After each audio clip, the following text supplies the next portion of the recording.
Então, bora lá, né, meu povo, fechar aí a nossa conversa aí do capítulo 12 de Mateus, né? Vamos falar aí do último versículo 37 do capítulo 12, que fala de palavras, né? Que nós estamos falando sobre palavras. Então, vamos fechar aí com chave de ouro aí no versículo 37, que diz assim, de Mateus 12. Diz assim, ó: porque pelas tuas palavras serás justificado, e pelas tuas palavras serás condenado, né? Aí você fala assim, a pessoa vira e fala bem assim, a pessoa brinca com você e te dá uma indireta, sabe? Te dá assim uma alfinetada. Depois ela fala, não, eu tava brincando. Será que ela tava brincando? Será que ela tava brincando ou será que ela não tinha ou não teve coragem de falar pra você o que realmente ela sente e o que realmente ela pensa, né?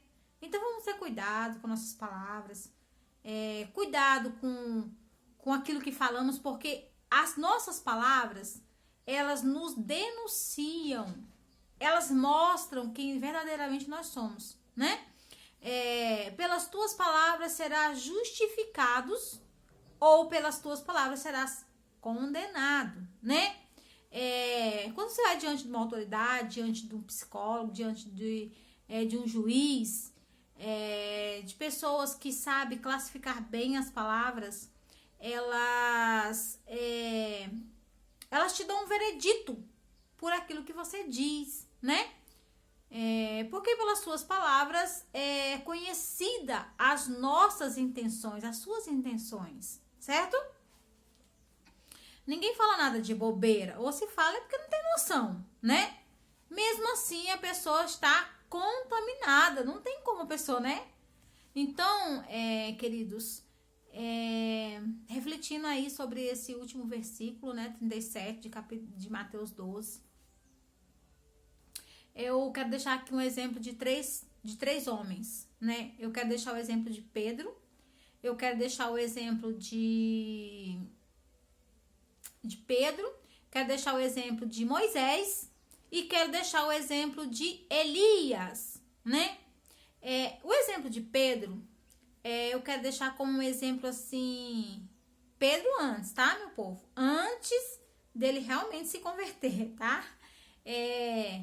Vou explicar isso aqui, né? Porque às vezes a gente mistura muitas coisas e aí as pessoas que não têm assim um certo conhecimento da palavra acabam ficando confusos, né? Então a gente tem que explicar bem. Pedro antes de se converter, né? Porque depois que ele se converteu, ele foi um exemplo de homem, né?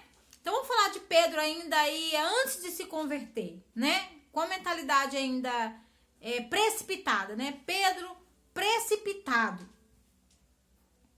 E eu fui buscar o significado de precipitado, né? E eu vou dar eles aqui a você, tá bom? Precipitado.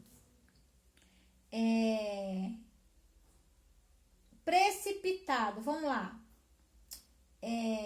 Extrema velocidade, grande pressa e afobação. Era o que Pedro era, né? Pedro, ele se precipitou nas suas palavras. Ele se achou pronto. E Jesus estava sempre alertando ele que ele não estava pronto, né? Mas ele se considerava sim pronto. Mas as suas palavras e as suas atitudes os denunciaram, né? Houve momentos e circunstâncias que vieram e Pedro, como se diz, foi reprovado nas suas atitudes, nas suas palavras. E ele mesmo entendeu que ele realmente não estava pronto, né? Vários fatos, né? Um deles, o primeiro lá foi quando ele fala que não, Senhor, você não vai morrer na cruz, porque eu vou morrer com o Senhor, com aquele sentimento todo, né? E Jesus fala assim, arreda-te de mim, Satanás, né? Ou seja, Não, aquilo não era, aquelas palavras não eram palavras que estavam vindo do Espírito Santo, não eram palavras que estavam vindo de uma mentalidade celestial, né? E sim de uma mentalidade terrena. E depois, quando ele disse que está pronto, Jesus disse, você não está, Pedro, pronto.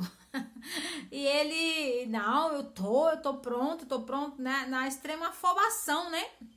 E Jesus disse, não, porque hoje mesmo ainda tu me trairás, né? E depois lá no Getsemane, né? Quando Jesus foi preso, que o soldado chegou para prender Jesus, e Pedro logo saca da espada e cutila logo a orelha do soldado. E Jesus mais uma vez, né? Usando de benignidade, misericórdia, porque Jesus sabia que as atitudes de Pedro não estavam corretas, porque ele realmente não estava pronto, né? E Jesus, então, deu um conselho mais uma vez para Pedro, dizendo, Pedro, não queiras beber o sangue que eu hei de beber, que o meu pai me deu a beber.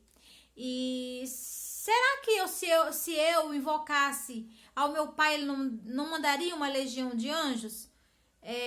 Mas, ou seja, não entra onde você não tem capacidade para isso, né, Pedro? E principalmente da maneira errada, né? Então, realmente, Jesus tinha que passar por aquilo, era um propósito de Deus. Então, não havia nada a fazer naquele momento, né? A não ser cumprir a vontade de Deus, que era o mártir, era o sofrimento, mas era necessário que aquilo, Jesus passasse por aquilo, né? Para que ele pudesse, então, nos salvar, morrer, ressuscitar, retomar a chave da vitória, da vida, da morte, resgatar a autoridade que o homem havia perdido, né? Então, N coisas, né? N fatos que levaram a Jesus morrer na cruz, né?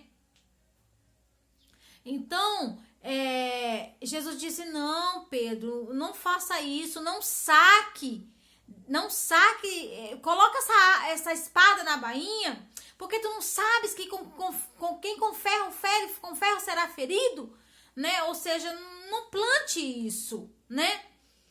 E depois também eu quero deixar aí também o exemplo de Moisés, né? Que Moisés também falou assim, palavras atrevidas a Deus, né? Eu vou falar isso depois em outro vídeo, porque senão vai ficar muito comprido o vídeo, né? Essa não é a minha intenção. Então, de Moisés também, que praticamente desaforou, afrontou a Deus com suas palavras, e eles tiveram consequências disso, né? Moisés, por achar pesado demais o seu cargo, ele reclamou a Deus. E Deus então falou, não, tudo bem, você tá achando pesado, então vamos fazer o seguinte, separa 70 homens que eu vou repartir, eu vou ungir esses 70 homens para te ajudar. Porém, ele não sabia que Deus ia tirar dele mesmo a unção que Deus tinha dado. Ou seja, Deus retirou dele a unção que Deus tinha capacitado ele para conduzir aquele povo. Não precisava mais de mais ninguém. Ele era capaz, porque Deus tinha capacitado, só que ele não estava enxergando isso. Na sua inconsequência dos seus atos, né? Ele achou que era incapaz. E por ele achar que era incapaz, ele pediu ajuda, achou que era pesado. Então, Deus preparou 70 pessoas e retirou, então, né? Está pesado, então eu dei muita capacidade para você, você não quer exercer, então eu vou repartir essa capacidade espiritual. Então, Deus tirou dele do espírito de Moisés mesmo, que Deus havia colocado, e Deus repartiu em 70. Só que Moisés não sabia que ali Deus estava também repartindo a sua unção. E ele também não sabia que quando chegasse lá na terra prometida, prestes a entrar na terra, Deus também iria falar para ele assim, você também não criou a terra, porém também você não vai entrar nela, né? Então Deus, ele é manso, ele é benigno, ele não vai falar com ignorância, sabe? Ele vai esperar o momento exato para nos responder ou para nos mostrar a nossa imprudência. E isso aí não é bom não, meu povo, certo? E depois Deus também, ele também vai falar com Deus pesado sobre a vontadezinha do povo, né? Que o povo queria carne, porque você vai ver isso lá né, em Números, né? E Deus simplesmente vai ficar irado, né? Com o capricho dele e do povo. E Deus vai falar, não, tranquilo, vocês querem comer carne, não é? Tudo bem, vou dar carne a vocês. Porém, vocês não vão comer só um dia, nem 2, e nem uma semana. Vocês vão comer um mês de carne. Ficam tranquilos. Vocês vão comer até sair pelos narizes. Vocês vão comer até vocês enjoarem. Entende? Então, que nós temos cuidado com as nossas palavras. Pelas nossas palavras nós podemos ser justificados, mas pelas nossas palavras nós podemos ser condenados, né? Então, eu vou falar também de Elias, mas o vídeo já tá ficando muito comprido, né? Eu vou resumir aqui rápido para concluir. Elias também foi ousado também. Ele se sentiu capaz de tocar na soberania de Deus, ou seja, no sobrenatural de Deus. Ele teve fé para fazer cair fogo do céu. Porém, uma coisa que nós muitas das vezes não analisamos. Quando nós temos esse tipo de atitude, as circunstâncias vai nos fazer viver aquilo que nós dissemos que cremos, ou que tivemos atitudes para crer. Então, quando Jezabel o ameaçou, o que ele fez? Ele deu no pé, meu povo, né? Por um momento ele teve uma atitude ousada, né? Atrevida, né? Ele, não, eu vou fazer com que o fogo do céu... Porém, quando Jezabel realmente ameaçou de morte, cadê Elias? Cadê o profeta Elias? Então, que isso sirva de exemplo para nós, né? Depois Deus teve que ir lá, teve que reanimá-lo, com aquela história toda que você conhece. Deus teve que enviar anjo lá com pão, com água, dando força para ele caminhasse 40 dias. E lá no monte, eu acho tão interessante isso. Deus fala para ele, sobe Elias, que eu vou falar contigo. E Elias ficou esperando Deus, né, numa coluna de fogo. A Bíblia diz que Elias ficou esperando Deus numa construção, no vento.